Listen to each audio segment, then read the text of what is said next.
भगवान के भक्तों, देखिए, मैं एक बहुत छोटा सा मानस एवं भागवत कथा का प्रवक्ता हूँ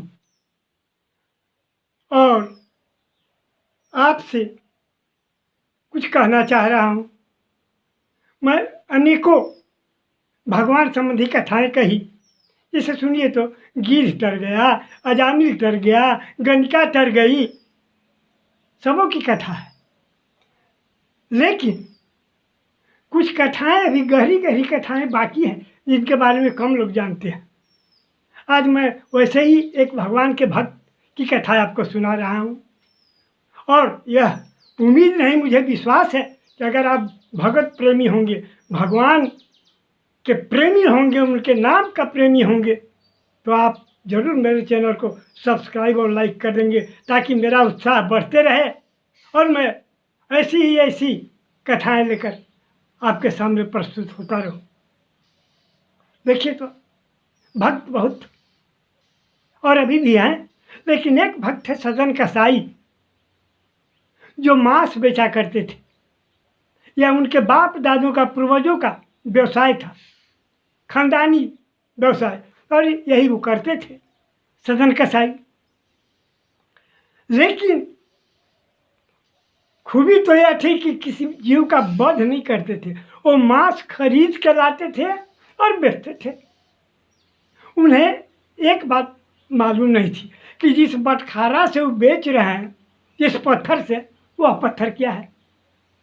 वो शालिग्राम था, भगवान का अदृश्य रूप, और उसी से तौल तौल कर बेचते थे। एक दिन एक साधु बाबा उधर से गुजर रहे थे, उनकी नज़र उस शालिग्राम पर पड़ी। उन्होंने कहा कि यह शालिग्राम, यह पत्थर धोकर मुझे दे दो। सदन कसाई ने दे दिया। उसको ले गए साधु बाबा अपनी कुटिया में और बढ़िया से धो कर और उसके पूजा किए। रात को साधु बाबा को एक स्वप्न हुआ। स्वप्न में भगवान ने उनको कहा कि तुम मेरे इस रूप को, इस पत्थर को सदन कसाई से लेकर के अपने पास क्यों ले लाए।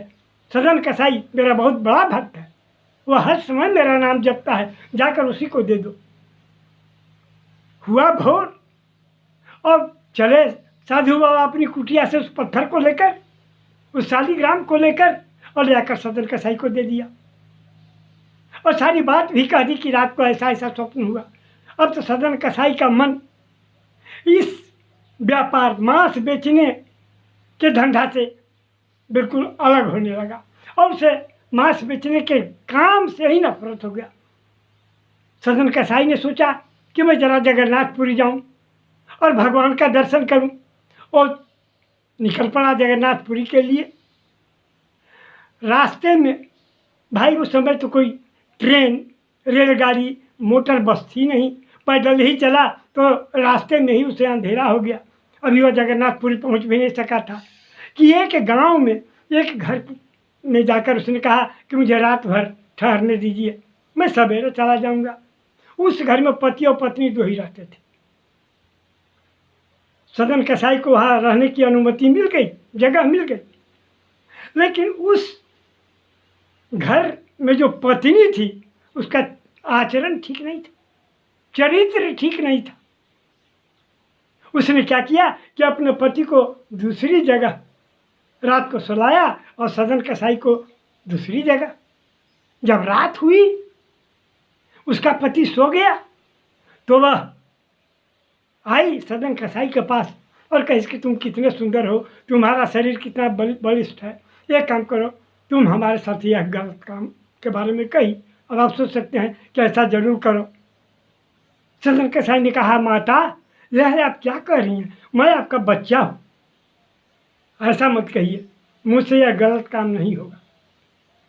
उस नारी ने, उस औरत ने सोचा कि यह मेरे पति के डर से ऐसा बोल रहा है, बस अंदर गई और तलवार उठाकर सोए हुए पति की गर्दन पर मारा और गर्दन अलग और धड़ अलग, मैंने वध कर दिया उसने अपने पति का। और फिर आती है सदन कसाई के पास और कहती है कि अरे तुम क्यों डर रहे थे, मैंने अपने पति को मार दिया, उसका वध कर दिया, अब वो नहीं आएगा, तुम मेरे साथ ऐसा करो भाई। सदन कसाई ने फिर वही बात कहा कि नहीं माँ, यह काम मुझसे नहीं हो सकता है, मैं आपके बच्चा के बराबर हूँ, मुझे माफ़ कीजिए।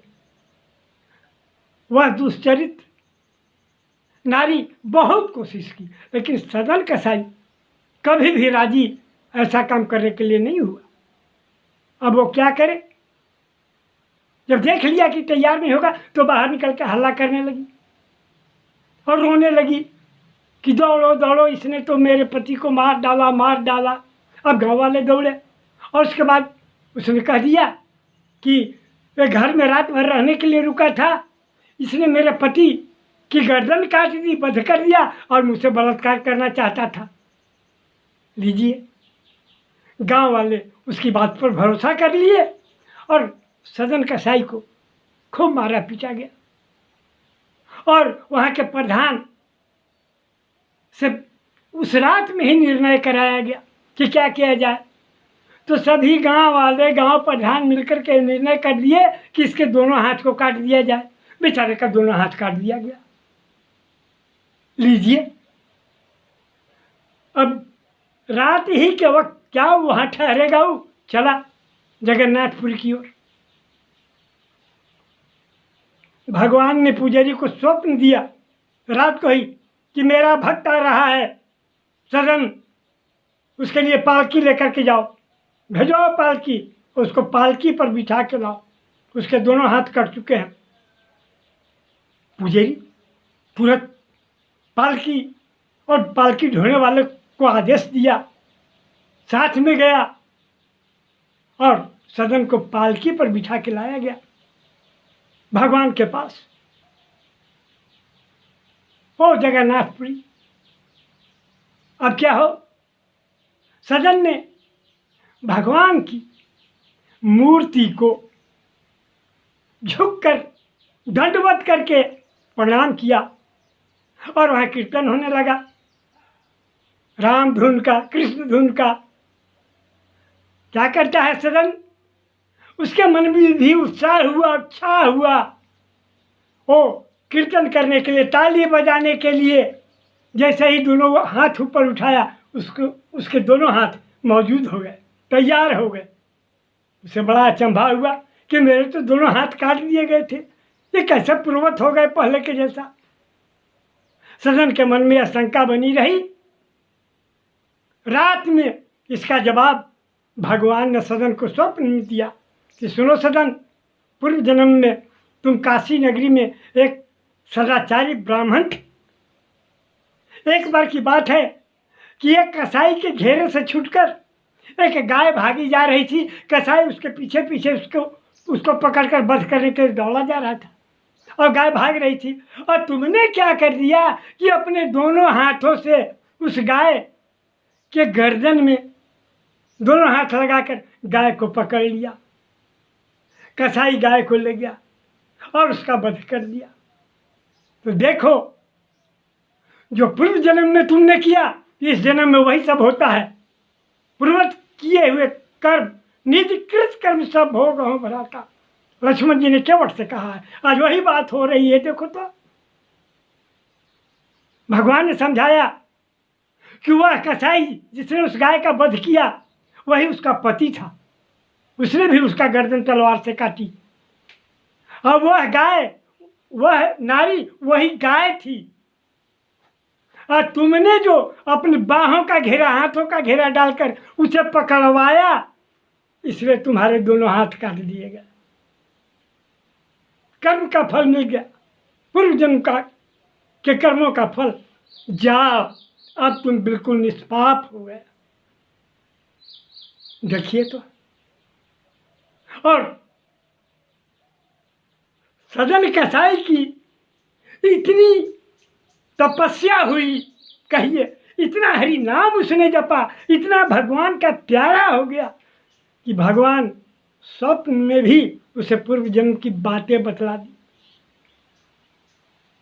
इसीलिए सदन कसाई भी कर गया, फिर तो भगवान में रम गया।